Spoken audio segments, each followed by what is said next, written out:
Hello and welcome back to Higher Maths Differentiation. In this lesson we are looking at differentiating sin x and the cosine of x. So in order to differentiate expressions involving trigonometric functions, we use the following rules. So the derivative of sin x equals the cosine of x, and the derivative of the cosine of x equals the negative sine of x. So if you are interested in finding out why that is, you can go on YouTube and search for differentiating sin x and cosine x from first principles, and there's some really good videos on there explaining to you why this comes out, why these derivatives turn out to be so elegant. Okay, importantly, these rules only work when x is an angle measured in radians. A form of these rules is given in the exam, so we need to be working in radians here.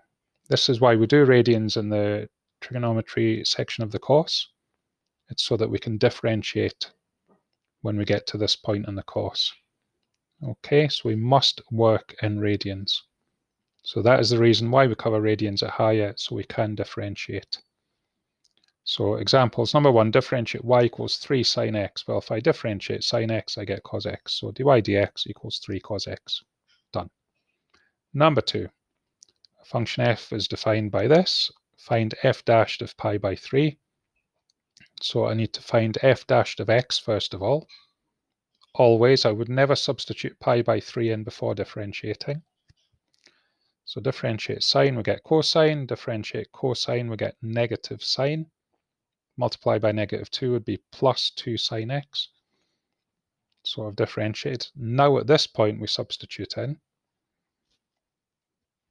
So pi by 3 is 60 degrees. If we're thinking in degrees, so here's my 60, 30, 1, root 3, and 2 triangle, but I've put in radians instead.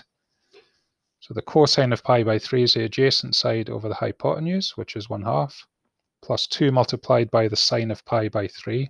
So the sine of pi by 3 radians, or the sine of 60 degrees, opposite divided by hypotenuse, is root 3 over 2.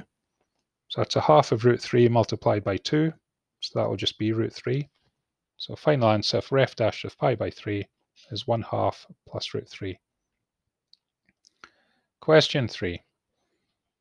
Find the equation of the tangent to the curve y equals sine x when x equals pi by 6.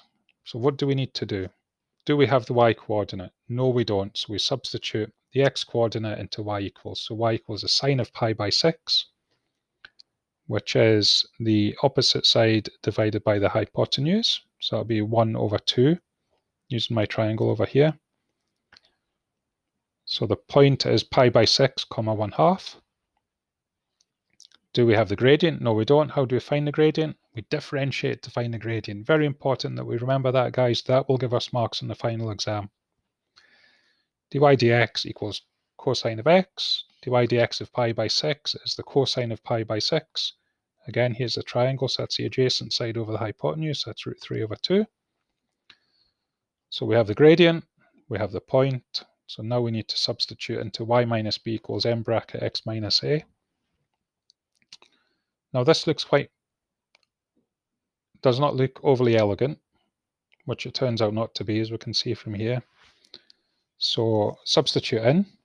I'm going to double the left and right hand side of the equation here. So 2 bracket y minus 1/2 equals root 3 multiplied by x minus pi by 6.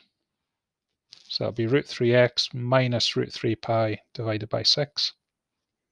Okay, so I've doubled both sides. So you could maybe have had an extra line in there. At this point, I'm going to add 1 to both sides. So 2y equals root 3x plus 1 minus root 3 pi divided by 6. Okay, and the majority of questions, that would tidy up. That would tidy up and look a little bit nicer, but in this question it does not. It's just one of those that don't quite look as nice as all of the other questions. Okay, but that does happen at times. So again, strategy for finding the equation of the tangent: find the y coordinate if necessary, find the gradient, substitute into y minus b equals m bracket x minus a, expand the brackets, and tidy up as necessary.